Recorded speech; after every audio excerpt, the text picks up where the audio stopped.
Yema obibiara achima obibiara akwaba enfambra anopa no sia akan kasiyebo wo big family radio kasa efree yedi fiyen main studio de blogono upper class school junction ewo ena kasiyebe yedi fia yedresumo ende anope ensamno odo so papa pay nemomza odimo akotin ebi enyene day Ghana man payin yewra Yohane Dramani Mahama odabo tugwa achimde wo wonye bia odigwa akwemu oboboa ama gold board no wonen hye wode be no wetum akonkan nie pa na osanso kase biom no ochimude abra woboto aba afe apime bie na awotwere mu no na onyitime do be o man payin na bezechi nanso obi no hye no kron mo bebeye yede nchemu ebebro Office of the Special Prosecutor was signed a declare Yewra Ken Ofori ata de washana papa pam.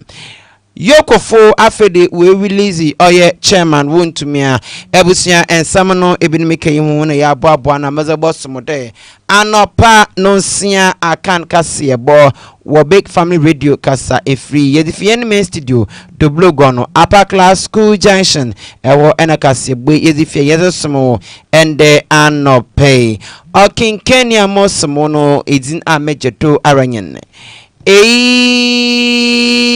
Ejata Kobana Dodona from Ejata Koko school time was porcupine. Afe Jebrei na memfa ensamano ninchiremu emom. Ghana man pahin Yewra Yohane Dramani Mahama.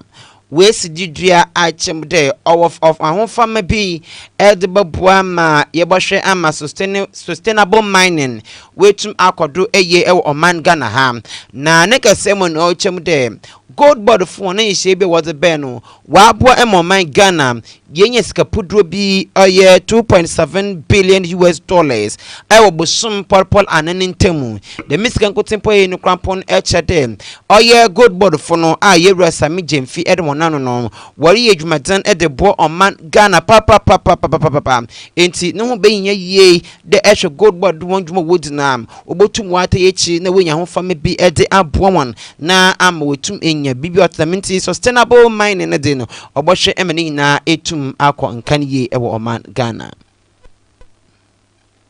raw minerals and we import finished product, but the real value, which is jobs, technology, and revenue, is captured elsewhere. My administration is committed to moving beyond extraction to transformation, and this means that we'll be investing in the downstream industry of the mineral value chain, refining our golds and developing our jewelry industry, processing our bauxite into aluminum, and aluminum, converting lithium into battery components for export, and using iron ore to feed a steel industry. We must integrate mining into the broader economic framework, linking it to our manufacturing, energy, logistics, and research. That is how we build resilient and diversified economies. In the past, huge concessions were carved out for foreign mining interests. State mining assets were sold to foreign companies because we lacked the capital, the technology, and the human resources to fully exploit the natural resources that nature so bountifully blessed us with. But that situation has changed now. It is possible to raise capital. Technology is available. And Ghana has a huge human resource with expertise in every aspect of the extractive industry. We therefore believe that there should be increased participation and investments from Ghanaians in exploiting our mineral wealth. We welcome foreign investors to partner with us in our extractive industry. We want a partnership of mutual benefit, and we commend the relationship we currently enjoy with our partners such as Goldfields, Anglo Gold, Cardinal Namdini, Newmont, and all the others. We'll soon codify our thoughts concerning increased Ghanaian participation using vehicles like our stock exchange and other instruments to increase participation of the Ghanaian private sector in our natural resource exploitation. As the world becomes more transactional in relations between countries, it becomes even more critical for us to use our natural resource endowment to create prosperity for our people. The Gold Board, a key plank in my administration strategy to reform the gold mining sector and ensure maximum benefits for Ghanaians from our gold resources, has taken off.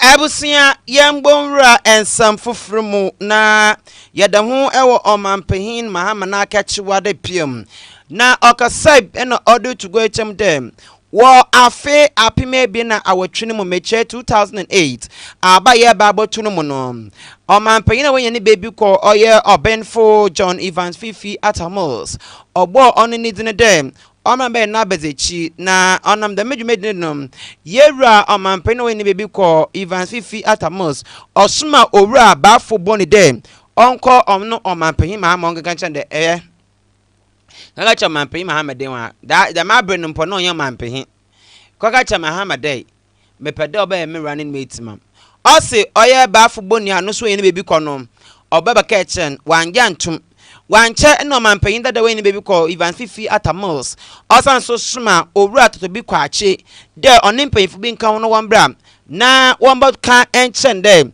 opera ni running mate ono so wanja ntum afede okopemu ewa asante mantom a oye asante no 2432 out kokodo otodo ebie no ono no gade na wo no wa podo bebe yo mampanyin na beje chest na de bia mpnia Inyimzo ye mwa enkabeja tumpa papa entine gase mu no chemu dem ni osha no nkran a obua no mobe omampe na bezechi emende wa be omampe oye asantini otumfu ose tutu.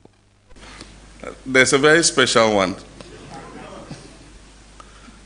The first time Professor Mills sent Bafuboni of blessed memory and a team to come and tell me that he wanted me to be his running mate. And at that time, I had made my plans to leave politics. So my response was, no, I won't do it. So later he sent Atu Ahoy and Totobi Kwachi and Kwamina to come and ask me to accept to be his running mate. Again, I said no. And so one day I was in Accra, I got a call. He says, Otumfo wants you in my share. Who am I to refuse? So I got up and went. And when I went, I said, hey, only I say, Professor Bill say, Beye, nabe de chain, nabe de vice president, I will say there be. Hey, oh boy. He says, when your country calls you, you can't refuse. He says, I was sitting in London somewhere, and my kingdom called me to come and be with him for eating. I don't want to enjoy the free life that I had to do it, so you cannot refuse. So he said, okay, I'm going to South Africa, I'm going to meet President Mills. When I come to Accra, I want your response, because I promised him I'll bring a response. So when the two people came to Accra, when the two people makes a request, who are you to refuse?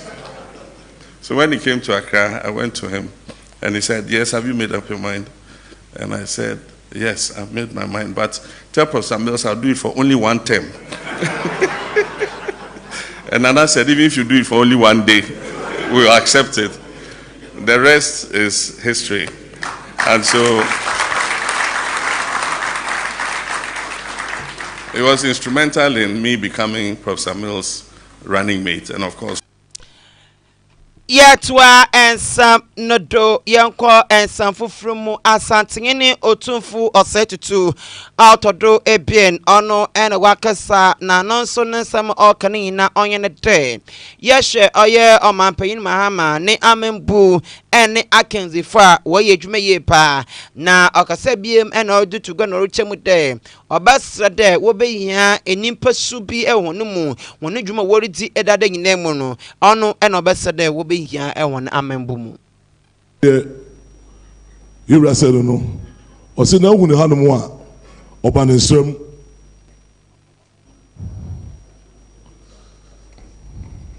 o se ona na mu nyara mo ba ne se papa mfu nyina be hwese de oba yi mu husitie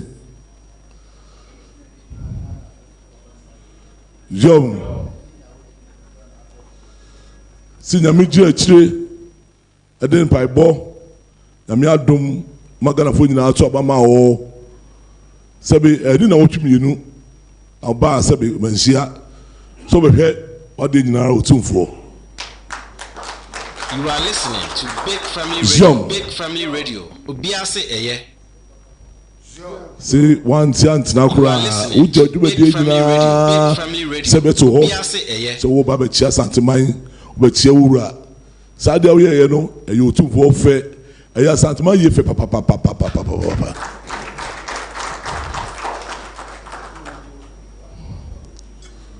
See if you also so eni di wachi watu aso a ototo oniema ne ma wo ye nyina na ndi akiri a ototo no makama. Yom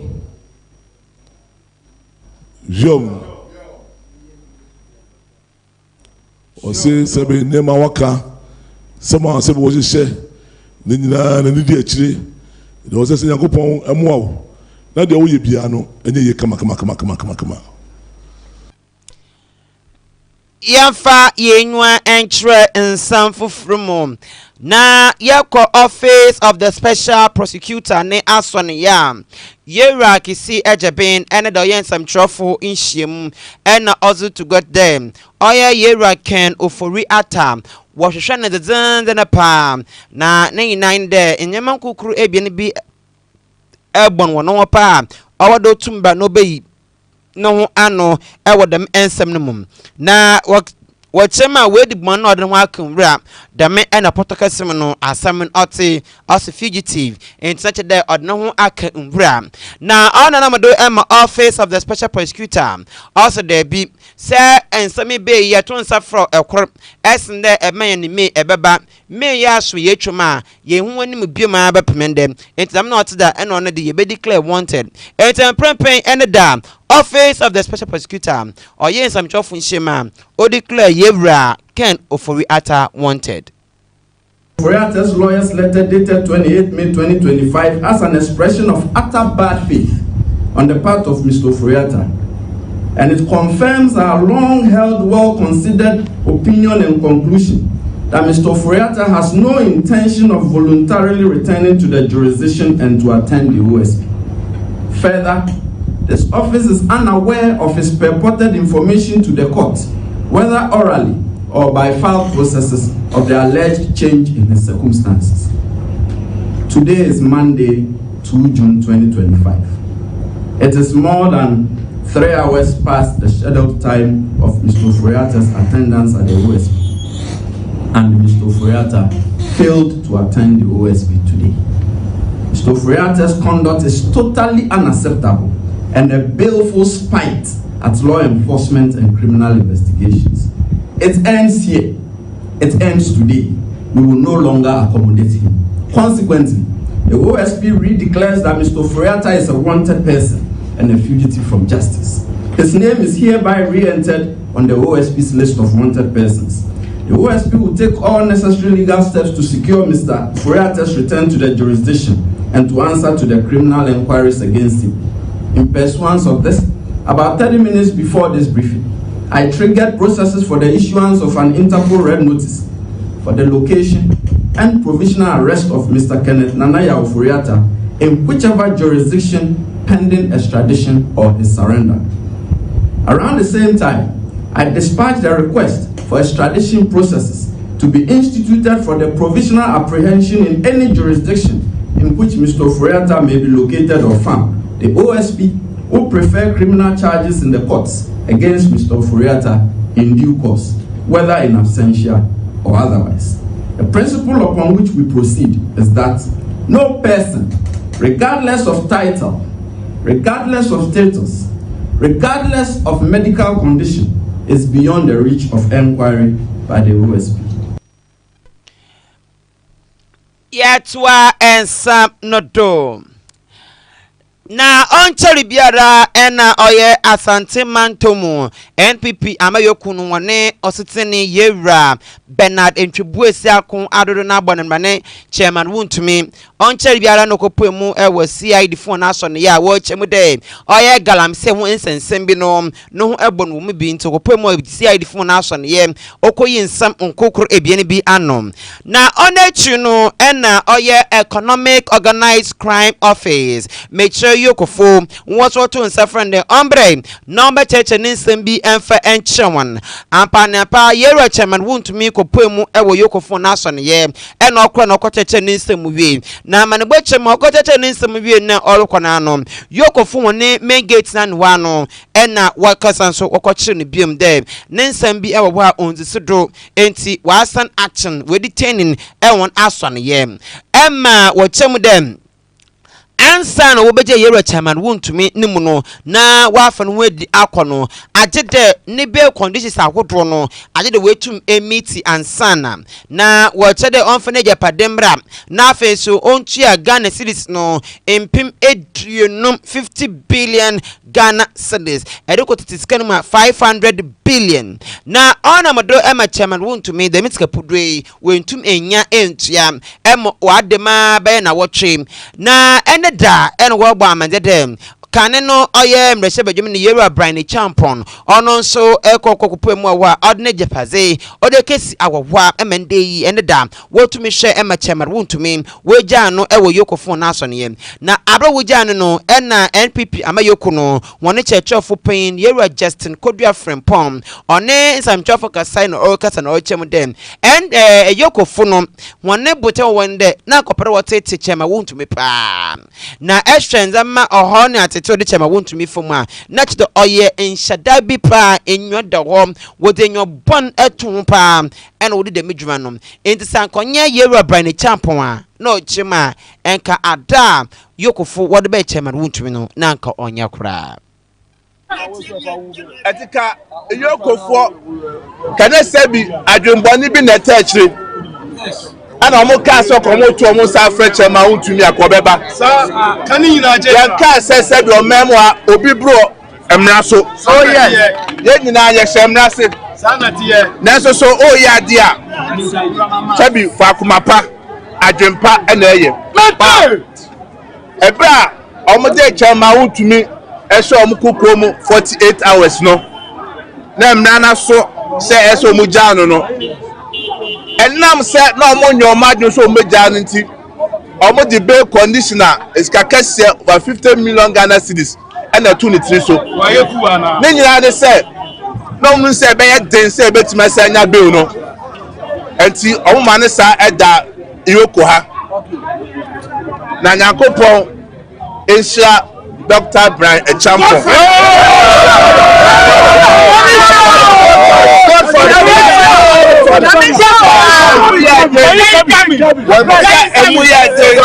Godfather.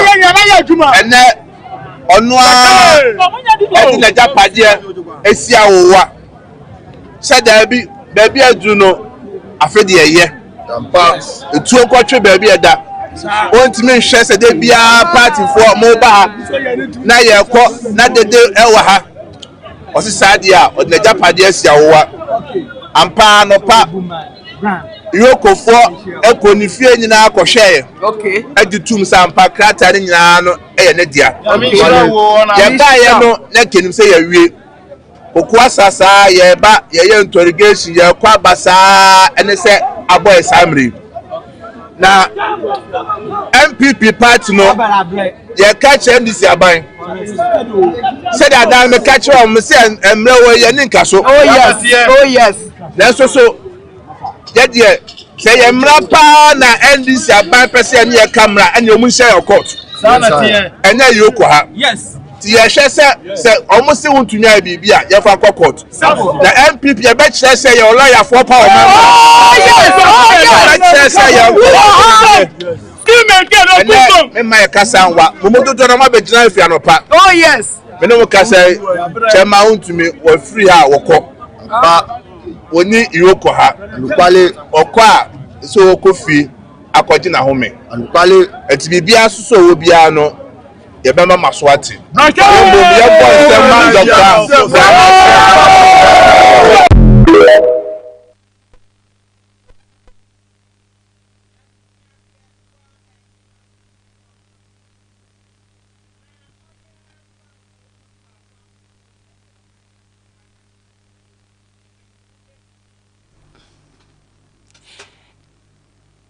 Ebusia yantua ensam nodo wo ensam fufrumum. Oye fango no sensam aba emende watuto karakochodwe he. Oye executive secretary Ezema Chamber of Petroleum Consumers Ora Amwa Duncan odabo tugwa achemude fango no bona wa befom no.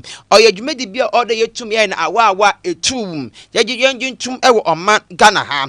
One ensam trofo kasa ya eno de mensam ahudwi ode etuga no chem dem empeme bre no se yehwe dwumedi okodua amanfo wototo fangu man no watotum wato do bo hwe no wato do no so no na wonto do onti onesam chofa kasa odin sama hudu bi atugwa enne ye kasa eswati eye but ubi samia based on numbers ayewo within the industry no and so no cry enye ende no enye papa ultimate na a country the unspoken rule no kire say enka 1 liter $1 now so and then no $1 na begina 10 cedi 20 something pesos and so petrol no yeah turn to 12 cedi 54 pesos 53 I mean and yet I was see a tisu become home the argument is that oh I saw tinti kayemfa sika no kotua IPP sika petrol bo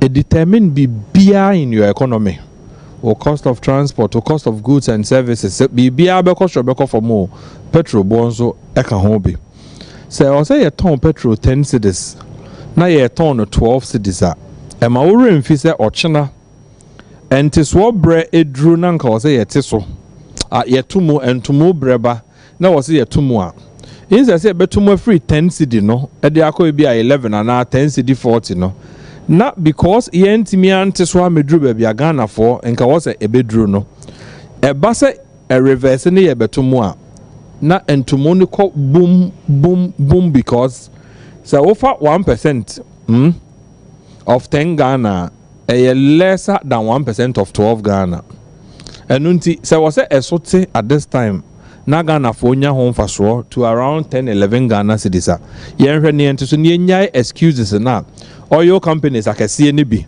se me ne wo ka say BDC bo 8 cedis a liter na what the taxes of 3 cedi 27 pesos empoka ho a enka 11 cedi 27 ubetimi aton sa what the wow margin po 50 pesos or 60 pesos 70 pesos 75 na de kan ho a enka wo ye below 12 Ghana cedis enso ebinom bo se me no ka say aso na 12 cedis 53 pesos adenti nti Ghana for yemie yani se akese no monte so na nketo an bete so a yanko mo honkotofu enti yewura Duncan amua ena etene kanom yanfa kase egbonu re ensanfo from yanko Kentampo na Kentampo Senior High School enwon ena prempen wa hye nkunyim ahincha no dem enwon wedi nkunyim ewo Energy Commission wedi nkunyim ewo Energy Renewable Energy Challenge oye competition bi okodo where no oye ne Energy Commission Senior High Schools ahodromum na the mid crowd no na wo wie no wo chem dem Kentampo Senior High School na wo di nkunyim schools another wo uti akan no ebi Atebubu SHS Mount Carmel Girls SHS Technical Institute and afeso technician Techiman Technical Institute and afe yeji SHS and Amanton SHS and one and okopre akensi okowia no na chedem oye Kentampon Senior High School for no and one and a wedi inkunim word medinimum na the medinimum no and na onamado Emma Yura Julius and Kansa Nyako on your General Manager at the Renewable Energy Commission on yen Central Focus say Afiwe Energy Commission Senior High School Challenge, hwɛ sɛ yɛbɛ use sustainable energy renewable energy technologies ɛka ho ɛde aboa yapomuden nsɛmsɛm ho wɔ ɔman mu nti yɛhwɛ sɛ ibio yɛbɛtumi de renewable energy technologies manage waste ɛha yɛn wɔ ɔman mu ɛna even how to provide enough food ɛwɔ ɔman mu a yɛnya issues with our food security. One unique thing about the Energy Commission Senior Renewable Energy Challenge is that we take all these innovative ideas from our students very seriously, and then it is our aim to improve upon these projects that they bring up during the challenge. We are working with CSIR to get the patent right for the product. Na onechi no ena bono epoye mantemu oswa bono epoye mantemu oye STEM coordinator Owura David Mensa so kase na odo tugo echem dem adusuafo no ya de pa wa abo ho modern wa ya menenwu agye papa no wo gidi mapa wo mu dem wona nyimze wo e wo da medwumedim no wo botum eda yedwuma daachi na wa aboa ho ankasa program ani ekasa renewable energy challenge no abawiye nyame adom nya 9 schools a oma be take part project obi edi ba yen so no kwasem na anije ewom na wo hwe project na ebebo timamufo nkankan wona wadi nkunima a woye first school no Kintampo Senior High na won project no project ebeboa dumayefo a opese wo di agriculture djuma ana opese wo ye agriculture djuma oni adaje ne asase no se wodi si ufi echi ana won fichire a obetimi aye adua no ba yete se ntos mako na mone no ba bi e ka ho na wotimi ayusu ewo fie na ma djumadi a ye kasa renewable energy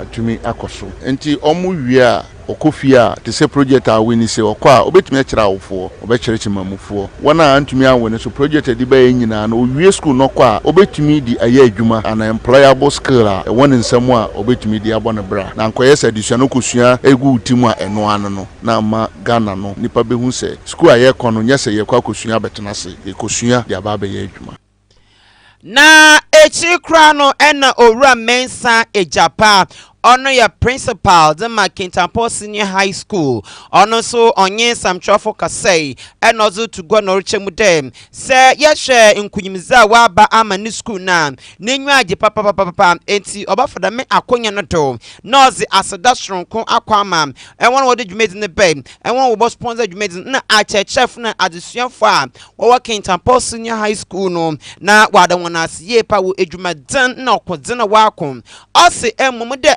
kono no onye ekokakraba nanso woyere won wa wakunya wodin kunyimzi aba enti wongu oye Kintampo fo enyima aseda yede aseda bema nyame wo de akoso no ewom yedi nkunim na yehu se ye wo dwumadie bebre di wo dwumadie mu esan se na ye banyinanim se ye project na de ba no ebeboa ama Ghana akonanim tutu wo nipa a wotete kurum na wonsa akọwa no na wanya ne wo pe ye hye bunu east bo se ye nkogu wonum ase ewo superzona na yedi nkunimdie beba ama bunu east wiase mu ha bibia ye den se wo the passion uhu ne den a eye suahunu ya nya no emfa ho ne sade eye den fa ebusia yemfri dame ensam yanko infinfini mantomo Obokese Foundation and one NMPM Menuka say wetum what the Jumedi as a shadow na and them Miss Mobasha in Bessia phone crying ewo Oman Ganentinum what the Jumedi be as a shadow or ye entrepreneurial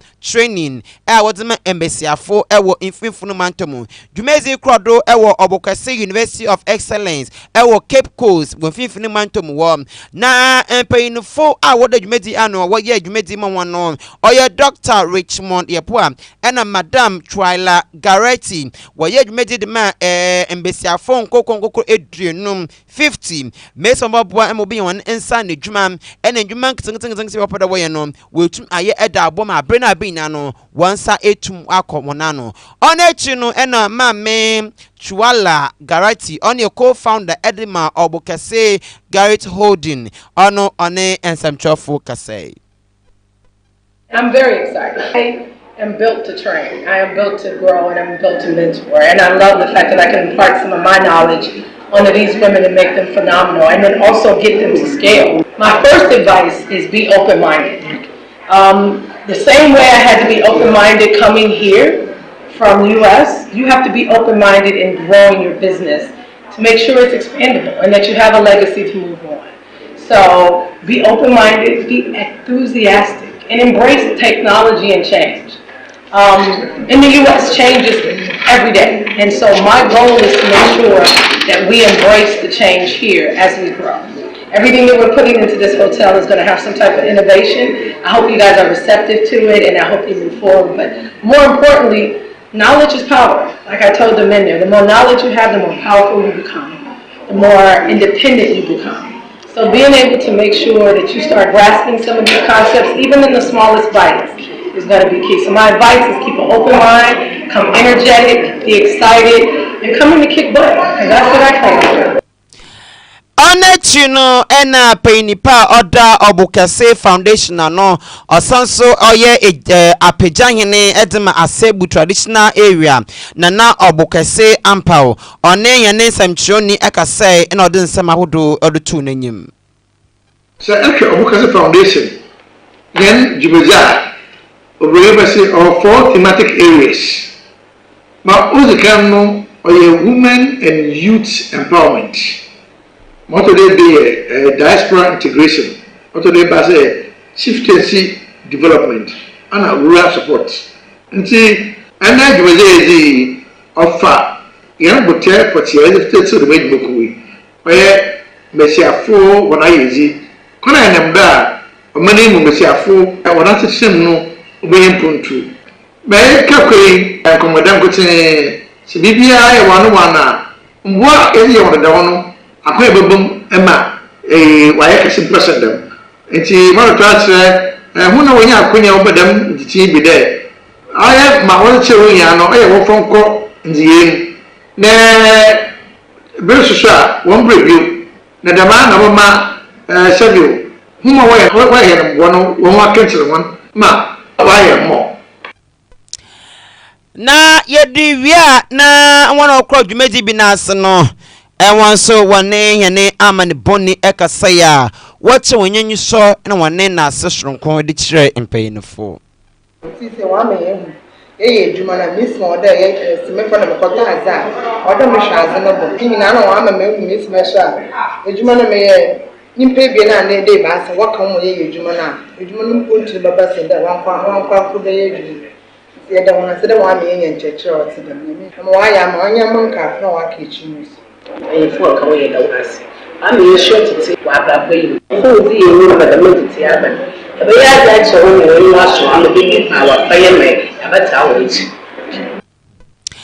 Enti ebusia ena embreno ba makwan mamede anopa nonsia akan kase bono meze ebesi amo asada enkoma ahoto AA construction works and one obo mechidom na my Ghana dwumedi so and one water ye cheaper yede ebronti emrepa madem wono dwuma wodini na edino na mede achro enti ebusia asada enkoma onyenma Esther ono enobo mechidom mede kase boy meze ba badano wo Sodo na yasan ababi ma na yede bonkrata yahodo no ene yede ebabos ntimi we finifi ha mefi no under eheyada mefi no under eheyada na yenda ne ho embra ye ba pe de bonkrata yahodo no ena medi ebabos mu edina megedo aranyen ejata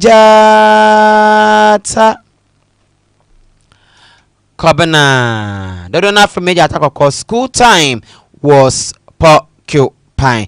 Etabusia medan mo aba meba pia de obon krata no ene de baba bosomo ebesisia You are listening to Big Family Radio. Big Family Radio. Obiase eye. Ken akwaba o na didn't know what you said. Oh, so ni ma crowd traffic no mun sense. But they forget it.